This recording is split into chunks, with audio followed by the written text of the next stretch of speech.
జై హింద్ మిత్రులారా, నా పేరు మధు. ఈరోజు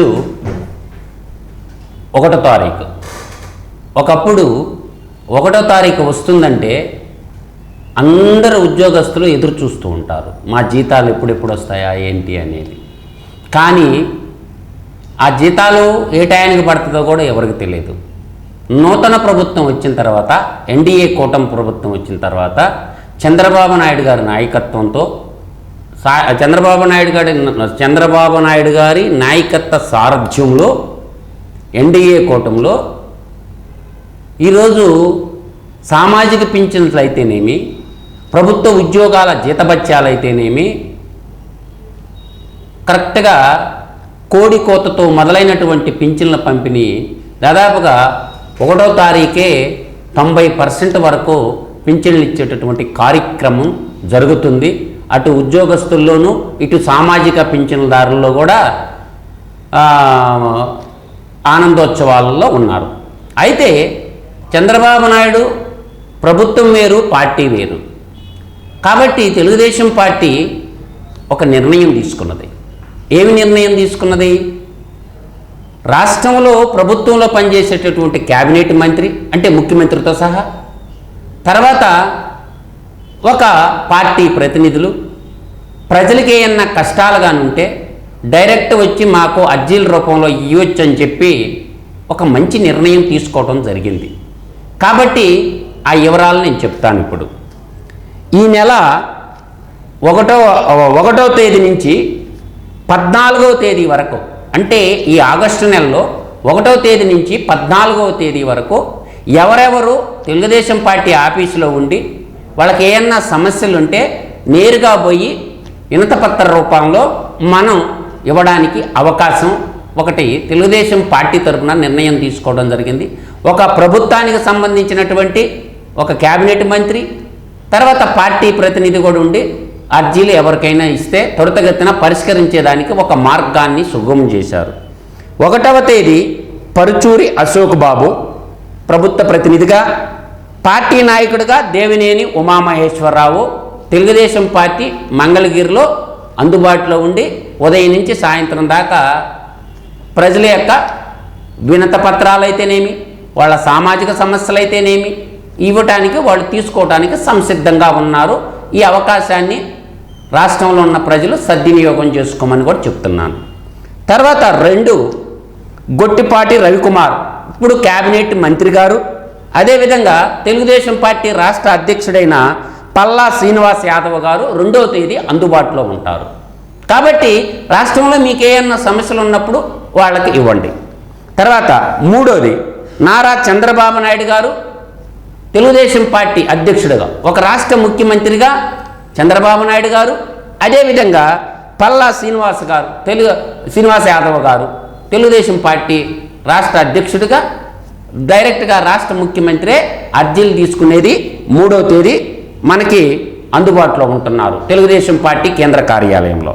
అదేవిధంగా 5వ తేదీ వచ్చేసరికి కింజారాపు అచ్చెన్నాయుడు, ఈయన కూడా కింజాపురం అచ్చెన్నాయుడు గారు కూడా మంత్రి గారు కాబట్టి ఆయనకు తోడుగా మాజీ ఉదయగిరి ఎమ్మెల్యే అయినటువంటి తెలుగుదేశం పార్టీ జాతీయ ఉపాధ్యక్షుడైనటువంటి బొల్లేని రామారావు గారు కూడా అక్కడ అందుబాటులో ఉంటాడు. కాబట్టి వాళ్ళు ఇప్పుడు రాష్ట్రంలో ఉన్నటువంటి ప్రజలు ఎవరైనా వస్తే వాళ్ళ అర్జీలు తీసుకొస్తే వాటిని సేకరించుకొని క్రోడీకరించుకొని ప్రభుత్వానికి సమర్పిస్తారు.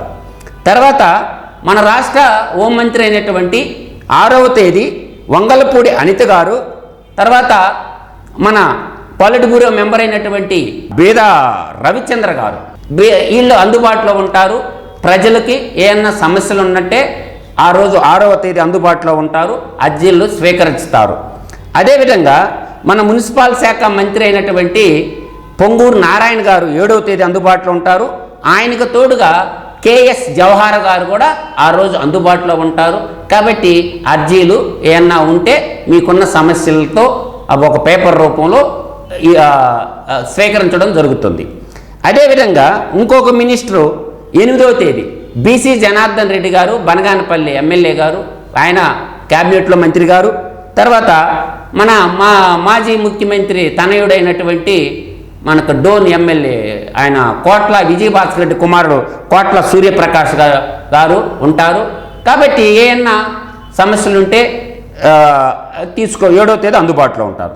అదేవిధంగా భారీ నీటిపారుదల శాఖ మంత్రి అయినటువంటి నిమ్మల రామానాయుడు గారు, తెలుగుదేశం పార్టీ రాష్ట్ర అధ్యక్షుడైన పల్లా శ్రీనివాస్ యాదవ్ గారు వీళ్ళిద్దరూ అందుబాటులో ఉండి ప్రజల నుంచి వినతిపత్రాలు సేకరించుకోవడానికి మనకి వాళ్ళని కేటాయించడం జరిగింది.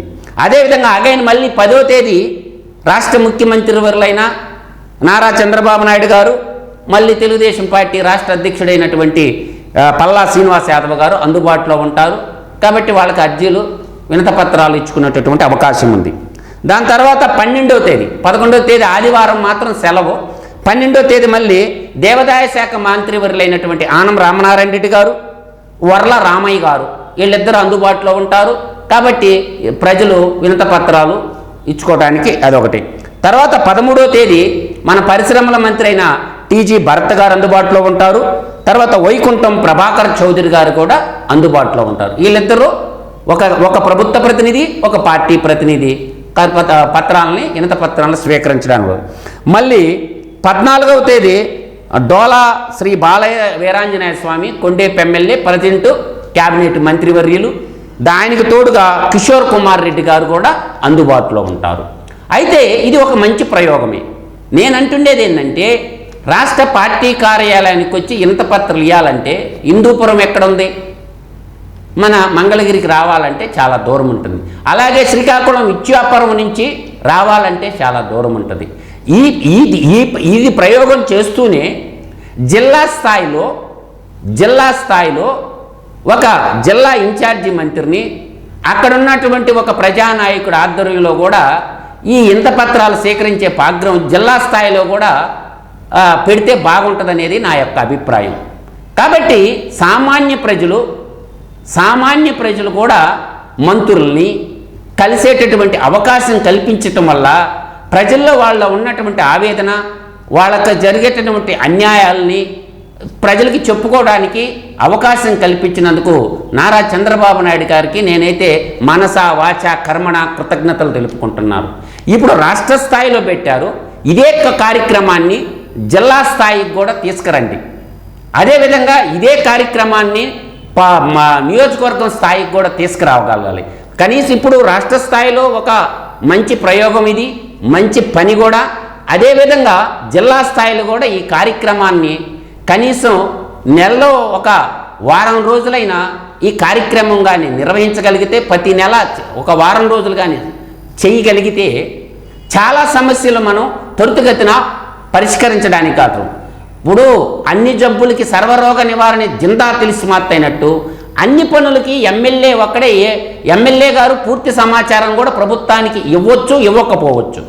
అందువల్ల ఏంటంటే ఎమ్మెల్యే పార్టీకి కూడా పూర్తి సమాచారం ఇవ్వచ్చు, ఇవ్వకపోవచ్చు.